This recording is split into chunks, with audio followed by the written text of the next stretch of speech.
Hey guys, this is Alex Taldrin, and I'm going to be doing some first impressions of Earthrise, a massively multiplayer online role-playing game from Masthead Studios. It just released today. The servers have been live for only a few hours, and we're going to go ahead and take a look at what this game's all about. I didn't play in the beta. I don't have any previous impressions of this game. I'm seeing it for the first time. Really, I'm playing it for the first time. And we're going to take a look. Now, I've already gone past like some of the tutorial parts. I'm still in the tutorial technically, and I'm moving through it, doing all these different combat trainings, where basically it just teaches you how to equip weapons and just kind of navigate the UI, which I'm going to go ahead and show you right now. That one. Bring up the equipment screen right here, and I mean, it's pretty standard stuff. You've got a bunch of different slots. It also, the equipment screen shows your basic, stats, everything you got going on. The two factions, it shows your balance between the two, which is actually kind of interesting. So your affiliation can change based on the way you play the game, and not just as you progress, but let's say you were to, side with the Noir for most of the time, but then all of a sudden you just start killing more of them. I'm assuming the idea means that this slider can shift left and right as you see fit and as you play the game and whatever you decide. There's not a lot of direction to the game otherwise. You have this faction system, and then otherwise you're just around. Let's see here. Let's show you the inventory screen. I mean, one thing that sucks is these windows don't really seem to be resizable. I'm not sure. Like I said, I've only been playing the game for like about an hour so far, so but yeah, I mean, standard stuff. You can see all the stats for all the different weapons you got, little descriptions. The icons are cool, although they can be a little bit confusing, I think, simply because they're all the same color, and if you had a huge inventory full of stuff, it would be difficult to differentiate. I mean, luckily you got these tabs up here, which is kind of nice. If you could resize your window, it'd be great, because then you wouldn't have to do this scrolling thing, but or you got this, I guess, so that works too. And then you've got the skill tree, which is probably one of the more intimidating but also the coolest parts about this game. There are so many skills. I mean, skill-based games like Darkfall and things like that, they have a lot of skills, and this is no exception.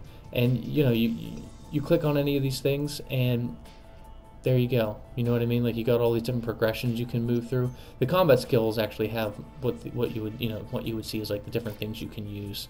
And then basically you just put those skills down here into this hotbar, and you just go with it basically. You got processing, production. So crafting is a pretty big part of this game. And then there are just so many skills that customizing your character is I would say nearly limitless. So let's go ahead and move around, show you some of this game world. It's pretty cool looking. I mean, the art design is amazing. You look at those waterfalls. The detail on characters is really, really nice. If not just a little buggy like right here, we're clipping through our own character. Little flaws like that. You can see the back of his eyes right there.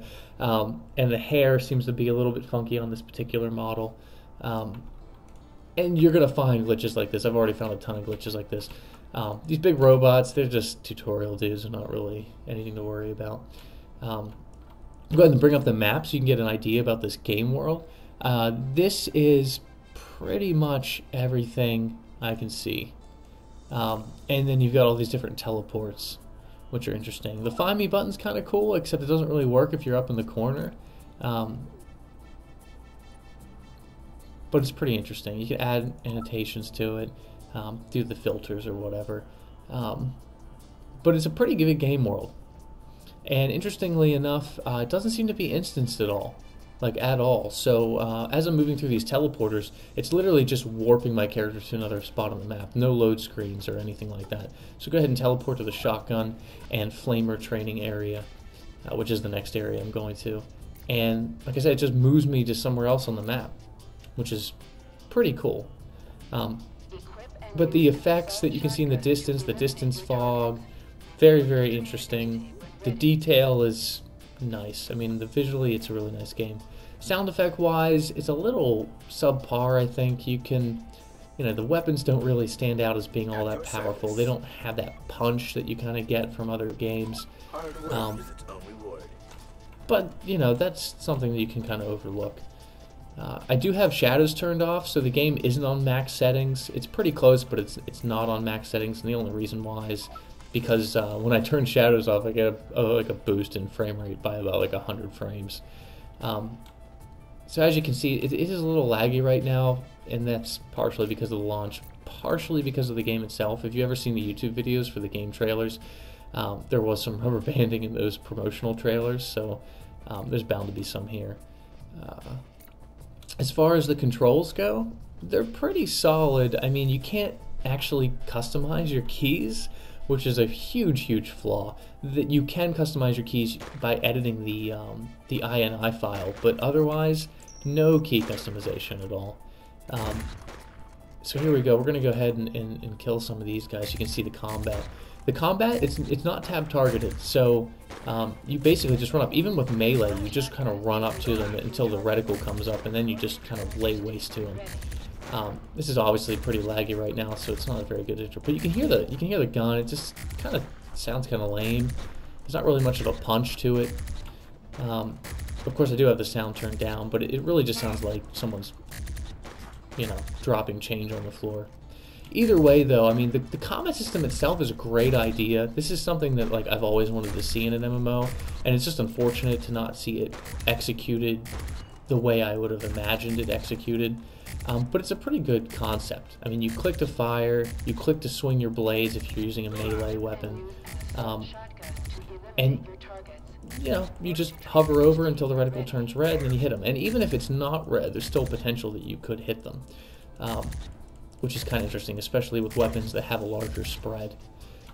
There does seem to be some lag in the UI. If you notice, whenever I'm shooting things, the animation, the enemy will die, but then it'll still show it has health. So if you were looking for a game such as something like WoW or Rift or any other MMO really, where you're taking down a boss and you're monitoring the life of the boss, or the the buffs or the debuffs or something like that, it'd be really hard in this game, simply because that thing's dead and the UI is still showing it having 17 life even after it's already hit the ground. Another interesting feature about this game, and I didn't realize it, I just kind of stumbled upon it, is that these corpses are interactable. I mean, you run up and you can just toss them around, which I think is kind of interesting. I mean, I've yet to see an MMO really do that. Usually they just lie flat on the ground. You run through everything. I mean, a lot of MMOs, you can't interact with the world or the creatures really, aside from targeting them and killing them. And then once they're dead, they're flat and then they disappear. These do disappear, obviously, because they can't just sit there forever, but the physics part is pretty impressive. I mean, like I said, I like the idea, I like the concept behind adding physics like that to an MMO. Adding some kind of first-person, third-person style combat system. It's cool. It's interesting because you don't see that much anymore. And then, of course, the sci-fi aspect just takes it to the next level because I'm a sucker for sci-fi, and I just don't think it's explored enough. So go ahead and try to see if we can sprint up this hill here. Jump up this hill. There we go. I think we got to go up here. I see a question mark on the mini-map. Mini-map in the top right is pretty well done, actually. I mean, it's nothing to really complain about in that respect. So we're going to come up here. We're going to talk to this guy. Looks like we're going to complete this quest here. So we're going to talk to him. Anything I can help you with, citizen? Have a nice day, citizen. Click the option. Apparently I didn't do it right. Click that sucker. All right. Hard work is its own reward. All right. Hard work is its own reward, I guess. I don't know. But like I said, visually the game's pretty cool. I haven't really gotten into much of it yet, but I mean, you can pretty much decide whether you're going to like it or not. Basically, it comes down to this. If you like MMOs that kind of give you some more direction, they point you in the right direction, they have really streamlined UIs and things like that, but this would probably not be up your alley. I would say people that like Darkfall might have a better time getting used to this game, or a game like EVE Online, which has a huge, steep learning curve. But if you're not looking for something like that, then you might want to avoid Earthrise, because it's really gonna make you have to stick around before you'll start even enjoying it or liking it. I was reading some threads on the official forum, which is an also interesting point because of the official forum, you have to purchase the game in order to participate on the forum, which I think is actually a neat idea, simply because then you don't have people coming in being like, this game sucks, trolls and whatnot, coming in and just flaming your forum and then leaving. They actually have to buy the game. Not to say that the forum doesn't have its fair share of trolls who bought the game and are having what you would call, I guess, buyer's remorse within the first couple hours. But, the same point is there. So that's basically it. I might upload a few more videos as I continue through the world, but this is basically your first impression look. I mean, you can pretty much get a sum for the game by looking around, checking it out. If you've got any questions or you want to know more about the game, you can always check out my blog at alextaldrin.com, and it just should also be in the description below. And otherwise, yeah, I mean, if you like science fiction MMOs and you want to give it a shot, I'd say give it a shot. The worst that could happen is you're out $50, and let's be honest, that's like, what, 5 Subwave subs, so sometimes it's worth taking a risk, sometimes it's not, but in this case, you can always make up your own mind. Alright, thanks guys.